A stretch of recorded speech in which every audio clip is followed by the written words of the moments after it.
রাসূলের চরিত্র কেমন ছিল? রাসূল সাল্লাল্লাহু আলাইহি ওয়াসাল্লামের খাদেম ছিলেন আনাস রাদিয়াল্লাহু তাআলা আনহু। এক নয়, দুই নয়, দীর্ঘ 10টি বছর। কত বছর বললাম? 10 বছর পর্যন্ত নবী সাল্লাল্লাহু আলাইহি ওয়াসাল্লামের খাদেম ছিলেন আনাস রাদিয়াল্লাহু তাআলা আনহু। আনাসের বয়স তখন 8 বছর।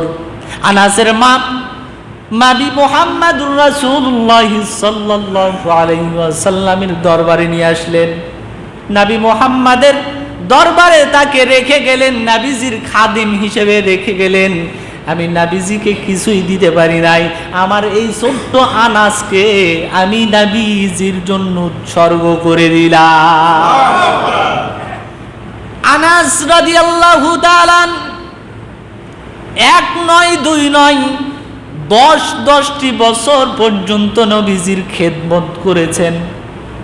যখন মিসওয়াকের প্রয়োজন হয়েছে মিসওয়াক এনে দিয়েছেন, যখন তার জুব্বার প্রয়োজন হয়েছে জুব্বা এনে দিয়েছেন। নবীজির যখন চিরুনির প্রয়োজন হয়েছে নবীজিকে তখন চিরুনি এনে দিয়ে সাহায্য করেছেন। নবীজি একদিন হযরত আনাস রাদিয়াল্লাহু তাআলা আনহুকে বললেন, ওই স্বামী যেই আমার জুব্বাটা আছে শাম দেশের জুব্বা, নবীজি শাম দেশের জুব্বা অনেক পছন্দ করতেন। একদিন আনাসকে বললেন, ওই ঘর থেকে শাম দেশের জুব্বাটা তুমি একটু নিয়ে আসো।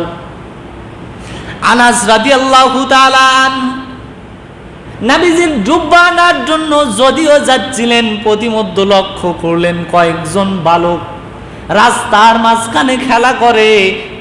আনাস রাদিয়াল্লাহু তাআলা আনহু সেই বালকগুলোর খেলা অপলক নয়নে লক্ষ্য করছিলেন।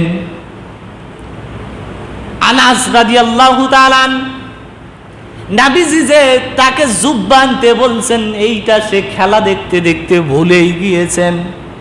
নবীজি অপেক্ষা করতে করতে দেখলেন আনাসকে পাঠিয়েছি, কই আনাস তো আমার আসে না।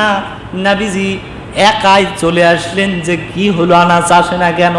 এসে দেখে রাস্তার মাঝখানে কয়েকজন বালক খেলতেছে আর আনাস সেখানে দাঁড়িয়ে দাঁড়িয়ে খেলা দেখতেছে।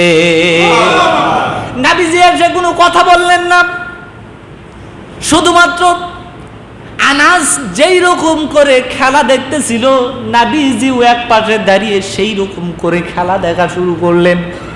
হঠাৎ করে আনাস রাদিয়াল্লাহু তাআলা আনহু নবীজির দিকে দৃষ্টি দিলেন আর জিহ্বায় কামড় দিলেন। নবীজির দিকে দৃষ্টি দেওয়ার পরে মনে হয়েছে যে নবী তো আমাকে তার জুব্বা আনার জন্য বলেছিলেন, আমি তো এখানে খেলা দেখা শুরু করেছি, সেইটা তো আমি ভুলেই গিয়েছি। শুধুমাত্র নবীজির দিকে দৃষ্টি দিয়েছেন, জিহ্বায় কামড় খেয়েছেন। নবীজি আনাসের দিকে চোখ দুইটা দিয়ে সঙ্গে সঙ্গে মুচকি হাসি দিয়েছে।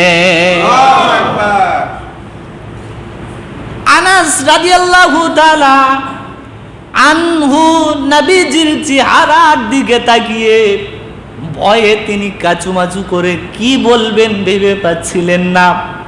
নবীজি আনাসকে একটা কথাও বললেন না, শুধু একটা মুচকি হাসি দিয়ে দিলেন।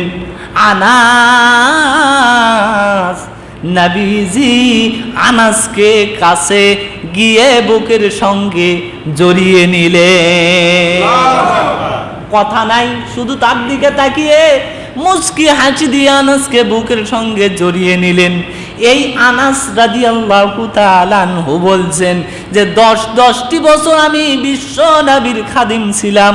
এই 10 বছরের মধ্যে আমি আনাসকে কখনো বিশ্ব নবী একটা ধমক পর্যন্ত